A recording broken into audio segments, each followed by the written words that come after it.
I have been wanting to make this speech ever since 2007, since I saw Siobhan Daniel winning this award in the year 2007.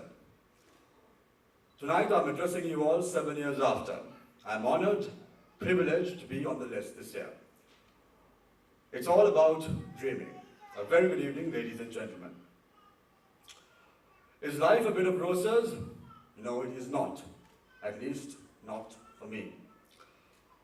I thought I will tell you today something that most of you didn't know, and that is, I couldn't speak a word of English.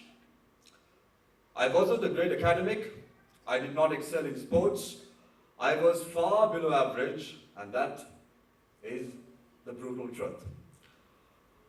I still recollect, when I was in grade 6, I joined the school choir. After 3 months of practice, the teacher came up to me and said, Shamir, you need to pay 175 rupees. And I said, what?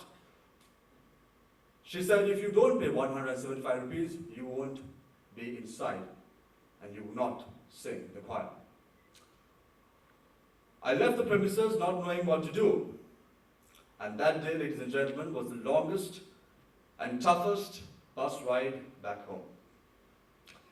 It is only then I thought to myself that I need to learn the Queen's language, that is English.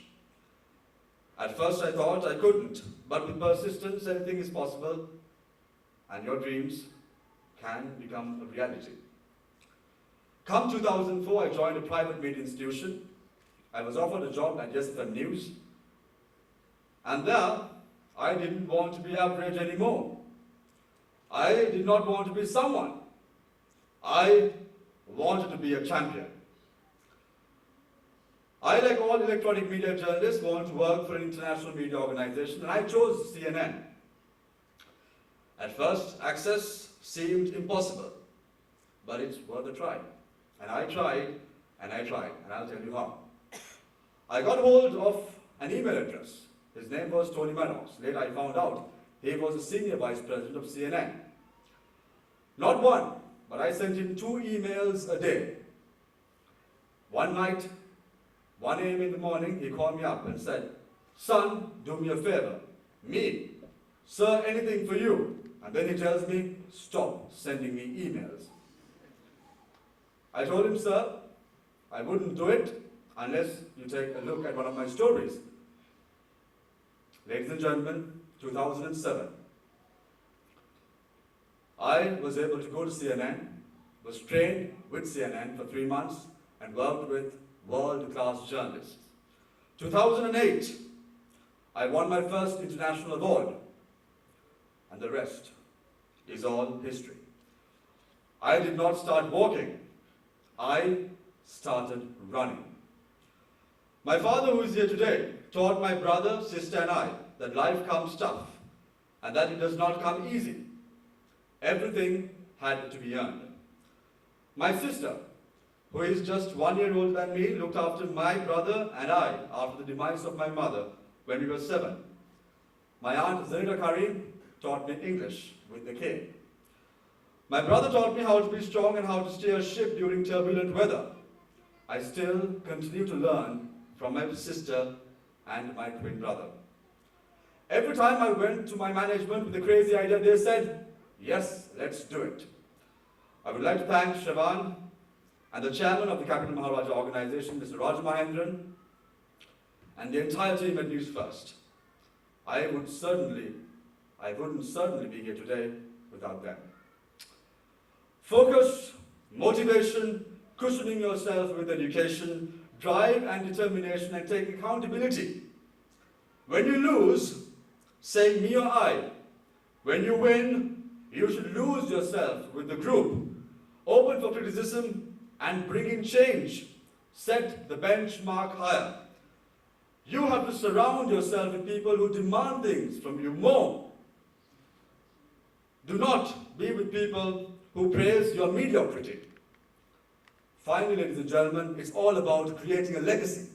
People have to talk about you when you are not there, when you are gone.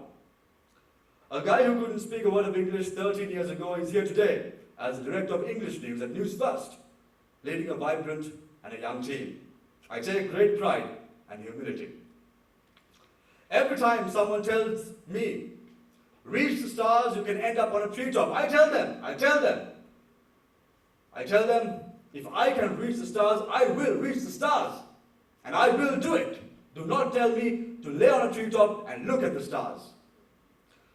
It's you who defines success. It's you who defines success and defeat. Do not forget that. As a journalist, I don't want to change the world. I don't want to change 20 million people in Sri Lanka. I want to change one person. And that is all what I want to do.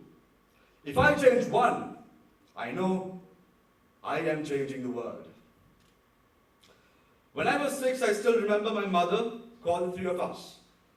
My brother, my sister and I. And she said, "You will realize my importance when I am gone." A year later, she died. And this was etched in my heart. And every time there was a problem, every time I felt defeated, I used to look at the stars and think, man, she was right. Tonight, ladies and gentlemen, I think there was more meaning to what she said. She foresaw not only her death, but the future of her youngest son as well. Today, when I'm receiving this award and climbing the ladder of success, I honestly feel, why isn't she here with us today? To see her youngest son do well. I not only miss her 22 years after her death, I know how important it is and how important it would be to have her sitting in the audience on a day like today. I dedicate this award to her. Ladies and gentlemen, during the last 29 years, I learned many things. But I learned that if yesterday was a challenge and today is a battle, tomorrow would undoubtedly be an incredible experience. Remember, nothing stops you from achieving anything, absolutely anything. It's you and you alone. Get out there and get it. Thank you very much.